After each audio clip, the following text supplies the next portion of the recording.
Abatuuze b'Ekiryatete West mu Western Ward B Hoima West Division bakeereedde mu kasatiro abantu abatannamanyika bwe basuulidde munnaabwe Amos Tibemanya ssanduuko y'omufu ku geeti ye. Hakwizira halimu ebyo emitwalo 5 mete tubyerolera bateekamu n'ebintu twetaaga bibe by'amazima tuhura ngu hatayo ebiminati hatayo sente z'omu nyanja twentwenda twerolere obubanda obw'emitwalo 5 tijwire titubalina mu kintu kyonna kuliriza ebikubaza ali mbega gendo ogambira akutumire atagaluka kukola ekintu kya mulingo ogwo. Mu ssanduuko eno musangiddwamu ebyawongo okuli envunyu nga n'ekigendererwa kyabwe tekinategeerekeka.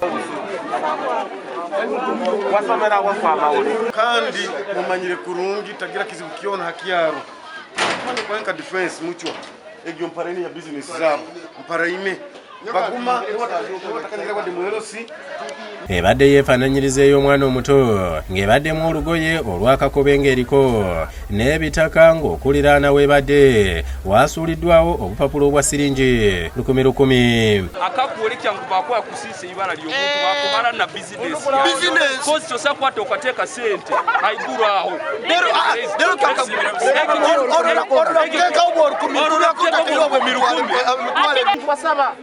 kubasaba abantu abanywani bange kandi n'abataka bakiyatete mwongere okusabira Yesu aloho kandi mukama byona bimanyire. Erabiddwa omutuuze Charles Muhanuzi ngono abadde ayitawo ku makya. Ngino okuyikiriza ngu byona abiresere tujja kumwika wetu mumanye abire tujja kwika kaye tumumanye batu nasiisa bwire omuntu anya kwesiga ruhanga tatengeeta ebikolwa bino kutandika kuba mu kyalo kyaitu kikumanyisa kiri kigambo kigumu nakola tukusa explain nga batu ekikolikya nti alimu abantu ababi abafunire mu kyoka kyaitu basange abayikale ne bajja ba migrations abayigiro mu byalo byaitu muno.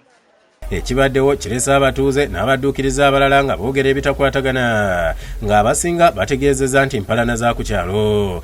so akoze ekikolwa kino agendeire kusiisa ibara lya Amosi Tibemanya hamu na family yona kaife abenu babu aboluganda. Oluvannyuma lwa poliisi okutwala essanduuko n'ebyawongo wazzeewo abasumba ne batandika okusabira ab'enju eyo. Leza mukama taata bengonzi ne okusaba mukama ikirize okugonza kwa Amosi okugonza. Ismail Kasoha yakusakidde eggule lino ku lwa Bukedde TV.